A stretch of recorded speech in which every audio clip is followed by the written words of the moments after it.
Hi friends, അസ്സലാമലൈക്കും. എല്ലാവർക്കും പുതിയൊരു വീഡിയോയിലേക്ക് സ്വാഗതം. ഇന്ന് കുറച്ച് നെത്തോലി കിട്ടിയിട്ടുണ്ട്. നല്ലപോലെ ക്ലീൻ ചെയ്തെടുത്തിട്ടുണ്ട്. അപ്പോൾ അതിലോട്ട് ഇഞ്ചി വെളുത്തുള്ളി പേസ്റ്റ്, ഉപ്പ് ആവശ്യത്തിന്, മുളക് പൊടി. ഇത് നമുക്ക് അച്ചാറിടാനാണ്, നെത്തോലി അച്ചാറിടാൻ. മുളക് പൊടി, അര സ്പൂൺ മഞ്ഞൾപ്പൊടി, കുരുമുളക് ആവശ്യത്തിന് ഇട്ടെടുത്തിട്ടുണ്ട്. നല്ലപോലെ ഒന്ന് മിക്സ് ചെയ്ത് കൊടുക്കണം. പുരട്ടി നമുക്കൊരു 5 മിനിറ്റ് വെക്കണം. ചൂരയൊക്കെ അച്ചാറിടുന്ന കണ്ടിട്ടുണ്ട്. നെത്തോലി ഞങ്ങളിവിടെ ഇടും. നല്ല ടേസ്റ്റാണ്. ഇതെല്ലാവരും ഒന്ന് ട്രൈ ചെയ്ത് നോക്കണേ, നല്ല രസമാണ്. 5 മിനിറ്റ് നമുക്കൊന്ന് മാറ്റി വെക്കാം. നെത്തോലി അച്ചാറിടാൻ വേണ്ടി ഒരു ചട്ടി അടുപ്പത്ത് വെച്ചിട്ടുണ്ട്. ഇരുമ്പ് ചട്ടിയാണ്. ഇതിൽ ചൂടായതിന് ശേഷം എണ്ണ ഒഴിച്ചു കൊടുക്കാം. കുറച്ച് നല്ലെണ്ണ ഒഴിച്ചു കൊടുക്കാം.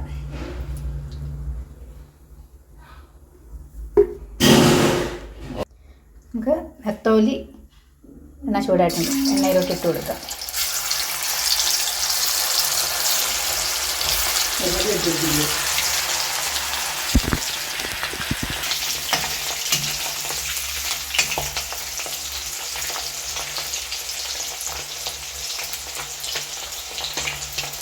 തിരിച്ച് മറിച്ച് വിടാം. ഒരു വശം റെഡി ആയിട്ടുണ്ട്, ശരിയായിട്ടുണ്ട്. കോരിയെടുക്കാം.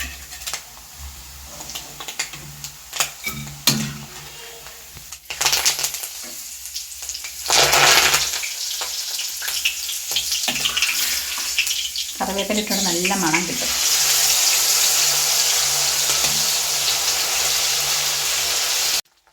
അവസാനത്തെ ഉപ്പും കൂടെ ഇട്ട് ഫ്രൈ ചെയ്തെടുക്കാം. ഇത്രയും ഫ്രൈ ചെയ്തെടുത്തിട്ടുണ്ട്. നെത്തോലി അച്ചാറിടാൻ വേണ്ടി നമ്മൾ ഇത്രയും പൊരിച്ചെടുത്ത് അതിൻ്റെ ബാക്കി ഇത്രയും നല്ലെണ്ണയുണ്ട്. അതിനകത്തോട്ട് നമുക്ക് കുറച്ച് ഒരു സ്പൂണോളം കടുക് ഇട്ട് കൊടുക്കാം. കടുക് പൊട്ടി ഇനി അതിലോട്ട് കറിവേപ്പില ഇട്ട് കൊടുക്കാം. ഇഞ്ചി, വെളുത്തുള്ളി, കാന്താരി മുളക്, 2 പച്ചമുളക് ഇതെല്ലാം കൂടെ ഇടിച്ച് വെച്ചത് ഇട്ട് കൊടുക്കാം. അച്ചാറിടാൻ നല്ലോണം ഒന്ന് മൂത്ത് വരണം.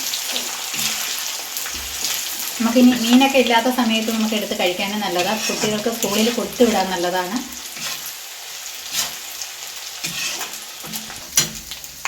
ഇഞ്ചി, വെളുത്തുള്ളി, കാന്താരിമുളക് എല്ലാം നല്ലപോലെ മൂത്ത് വന്നിട്ട് അതിനകത്തോട്ട് 1 സ്പൂൺ മല്ലിപ്പൊടി, 2 സ്പൂൺ മുളക് പൊടി, കാശ്മീരി ചില്ലിയാണ് ഞങ്ങളിട്ട് നല്ലോണം മിക്സ് ചെയ്യുക. കുരുമുളകൊക്കെ നമ്മൾ മീൻ പുരട്ടാൻ നേരം ഇട്ടിട്ടുണ്ടായിരുന്നു. പിന്നെ ഒരു കുറച്ച് പുളിക്ക് വേണ്ടി കുറച്ച് വിനാഗിരി, അങ്ങനെ വേണം കുറച്ച് വിനാഗിരി ഇത്ര ഇട്ട് കൊടുത്ത് നല്ലോണം മിക്സ് ചെയ്ത് അതിലോട്ട് നമുക്ക് വറുത്ത് വെച്ചിരിക്കുന്ന നത്തോലി ഇട്ട് കൊടുക്കാം.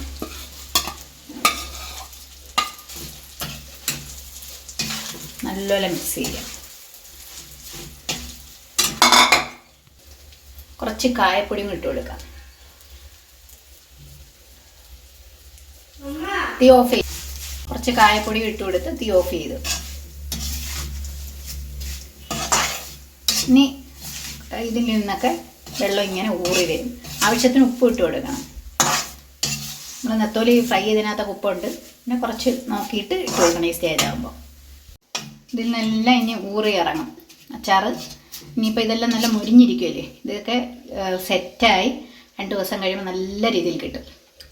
നല്ല ടേസ്റ്റാണ്. ഫ്രണ്ട്സ്, എൻ്റെ അമ്മ ഉണ്ടാക്കിയ മീൻ അച്ചാർ ഇവിടെ റെഡി ആയിരിക്കാം. നമുക്ക് കഴിച്ചു നോക്കാം.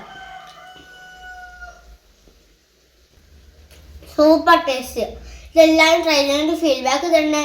ലൈക്ക്, സബ്സ്ക്രൈബ്, ഷെയർ, സപ്പോർട്ട് എല്ലാം ചെയ്യണേ. Tata all friends.